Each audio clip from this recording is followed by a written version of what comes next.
وہ کہتے ہیں آپ بے وجہ پریشان سی کیوں ہیں مادام، لوگ کہتے ہیں تو پھر ٹھیک ہی کہتے ہوں گے۔ میرے احباب نے تہذیب نہ سیکھی ہوگی، میرے ماحول میں انسان نہ رہتے ہوں گے۔ نور سرمایہ سے ہے روئے تمدن کی جلا، ہم جہاں ہیں وہاں تہذیب نہیں پل سکتی۔ مفلسی حصے لطافت کو مٹا دیتی ہے، بھوک آداب کے سانچوں میں نہیں ڈھل سکتی۔ لوگ کہتے ہیں تو لوگوں پہ تعجب کیسا، سچ تو کہتے ہیں کہ ناداروں کی عزت کیسی۔ لوگ کہتے ہیں مگر آپ ابھی تک چپ ہیں، آپ بھی کہیے غریبوں میں شرافت کیسی۔ نیک مادام بہت جلد وہ دور آئے گا جب ہمیں زیست کے ادوار بدلنے ہوں گے۔ اپنی ذلت کی قسم، آپ کی عظمت کی قسم، ہم کو تعظیم کے معیار پرکھنے ہوں گے۔ ہم نے ہر دور میں تذلیل سہی ہے، لیکن ہم نے ہر دور کے چہرے کو ضیاء بخشی ہے۔ ہم نے ہر دور میں محنت کے ستم جھیلے ہیں، ہم نے ہر دور کے ہاتھوں کو حنا بخشی ہے، لیکن ان تلخ مباحث سے بھلا کیا حاصل؟ لوگ کہتے ہیں تو پھر ٹھیک ہی کہتے ہوں گے۔ میرے احباب نے تہذیب نہ سیکھی ہوگی، میں جہاں ہوں وہاں انسان نہ رہتے ہوں گے۔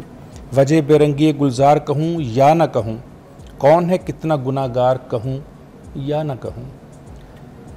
کیا ہم اس قابل ہیں کہ کسی دوسرے انسان کو محروم کہہ سکیں، کسی دوسرے انسان کو کمزور کہہ سکیں، کسی دوسرے انسان کو کمتر کہہ سکیں؟ اللہ کو پتہ ہے کہ کون کمتر ہے کون کمزور ہے۔ مجھے تو بعض اوقات لگتا ہے کہ جن کو ہم کمزور، محکوم اور کمتر کہتے ہیں، کہیں آخرت میں یہ اعلیٰ نہ ہو جائیں، اور جن کو آج ہم دنیا میں بہت اعلیٰ کہتے ہیں کہیں یہ کمتر نہ ہو جائیں۔ کیا بات ہے، ایک بریک لیں گے اور اسی کو یہیں سے ایلیبریٹ کریں گے۔ ہمارے ساتھ رہیے گا، آپ کی کالز بھی شامل کریں گے، دیکھتے رہیے مارننگ فضا۔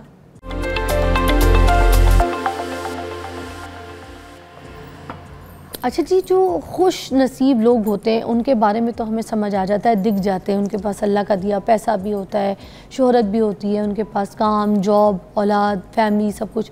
مگر جو کم خوش نصیب لوگ ہوتے ہیں کاشف صاحب، ان کو ہم کس طریقے سے ڈیل کر سکتے ہیں؟ ان کو، معاشرے کو کس طریقے سے ان کو ڈیل کرنا چاہیے؟ ایکچولی کسی نے کہا کہ اس نے اللہ تعالیٰ سے سوال کیا، ایک درویش سے میں نے، تو اس درویش نے کہا کہ ہم نے اللہ سے سوال کیا کہ اللہ تعالیٰ دنیا میں اتنی ناانصافی کیوں ہے؟ جیسے آپ نے کہا کچھ خوش نصیب ہیں، کچھ کم نصیب ہیں۔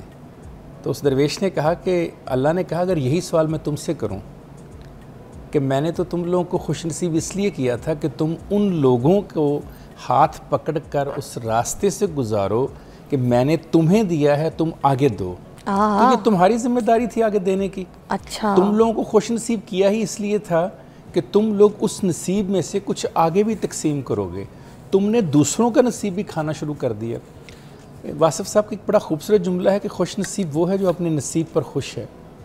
کیا ہم اپنے نصیب پر خوش ہیں یا اس نصیب کو اور بڑھانے کی ہر وقت کوشش کرتے رہتے ہیں؟ اگر بڑھانا چاہتے ہیں تو اس کا بہت اچھا حال بابا جی شفاق احمد کہا کرتے تھے۔ ہم نے ایک دن کہا بابا جی خوش نصیبی میں اضافہ کیسے کیا جا سکتا ہے؟ انہوں نے کہا بانٹ کر کیا جا سکتا ہے۔ تو جن لوگوں کے پاس لیس پریویلیج جن کو ہم کہتے ہیں، جن کو ہم محروم کہتے ہیں طبقے، جن کو ہم کمزور طبقات کہتے ہیں، اس کو اپلفٹ کرنے کی ذمہ داری جو تھی وہ خوش بخت لوگوں میں تھی، وہ خوش نصیب لوگوں میں تھی، وہ جن کو عطا کیا گیا ان لوگوں کے ہاتھ میں تھی۔ زکوٰۃ کا نظام کیا تھا؟ چیریٹی کا نظام کیا ہے؟ وہ یہی ہے کہ جن لوگوں کو اللہ تعالیٰ نے 100 دیا ہے وہ اس میں سے 2.5 دے کر اس غریب کو جس کو 0 ہے اس کو 2.5 عطا کر دیں۔ اللہ تعالیٰ نے یہ نظام لوگوں پہ چھوڑا تھا۔ اب اللہ تعالیٰ نے خود اتر کر سب لوگوں کے گھروں میں جا کر اللہ نے رزق یا اللہ نے پانی نہیں فراہم کرنا ہوتا، اللہ نے انسانوں کے ذریعے دینا ہوتا ہے۔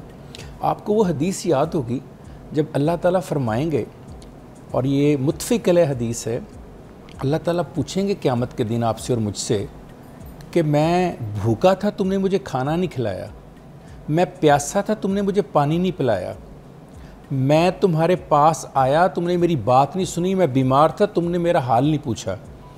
لوگ کہیں گے اللہ آپ کیسے بھوکے ہو سکتے ہیں، آپ کیسے پیاسے ہو سکتے ہیں، آپ کسی کے پاس کیسے آ سکتے ہیں، آپ بیمار کیسے ہو سکتے ہیں؟ اللہ کہے گا کہ میرا فلاں بندہ بیمار تھا تم اس کا پتہ کرنے نہیں گئے، میرا فلاں بندہ بھوکا تھا اس نے ہاتھ پھیلایا تم نے اس کو کھانا نہیں دیا، میرا فلاں بندہ پیاسا۔ تو اللہ نے انسانوں کے ذریعے ہی چیک کرنا ہوتا ہے، انسانوں کے ذریعے ہی عطا کرنا ہوتا ہے۔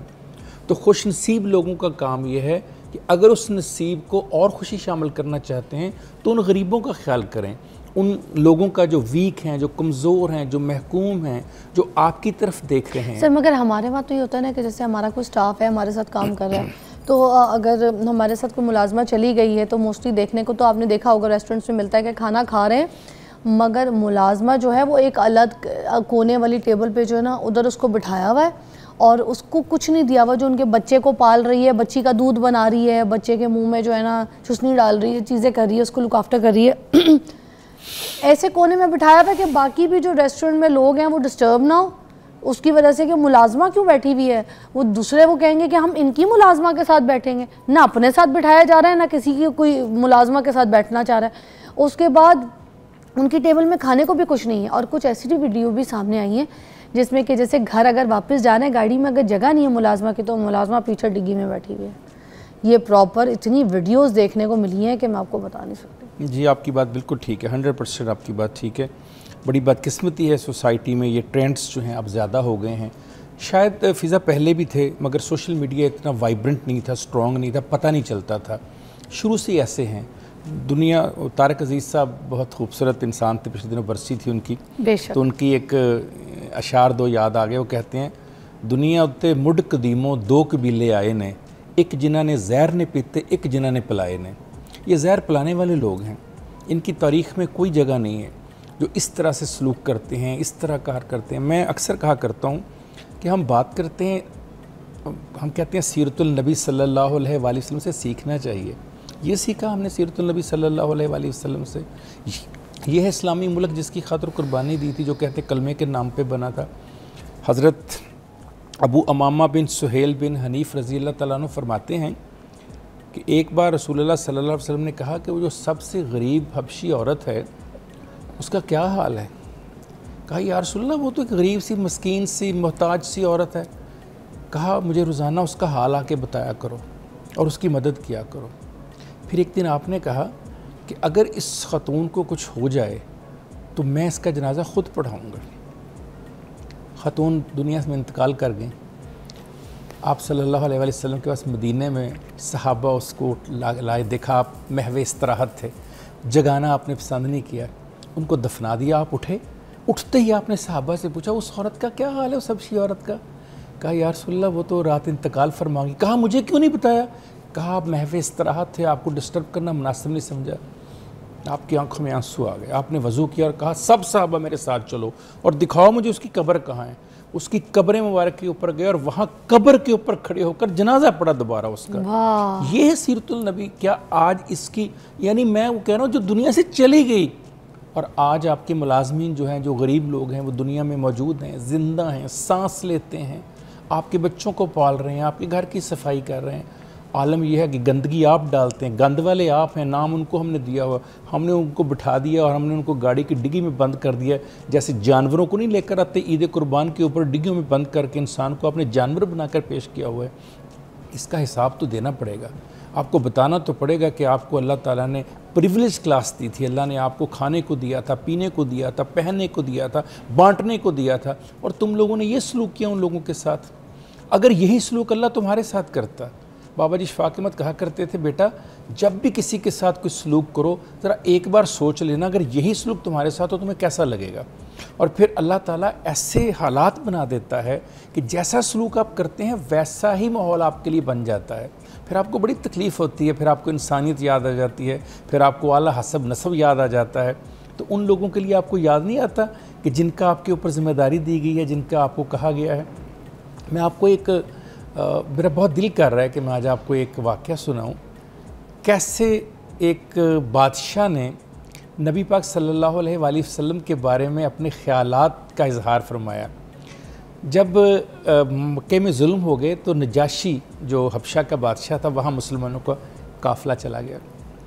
اب نجاشی کو نہیں پتہ تھا کہ یہ جس کا پیغام لے کر میرے پاس آئے ہیں محمد یہ پیغمبر ہیں نہیں ہیں. وہ بڑی دور تھا افریقہ میں. اس نے کہا کیسے پتہ چلے کہ یہ جس کا پیغام لے کر آئے ہیں, جس کا خط میرے نام لے کر آئے ہیں, یہ بندہ ٹھیک ہے کہ غلط ہے. کیا خوبصورت انسان تھا نجاشی.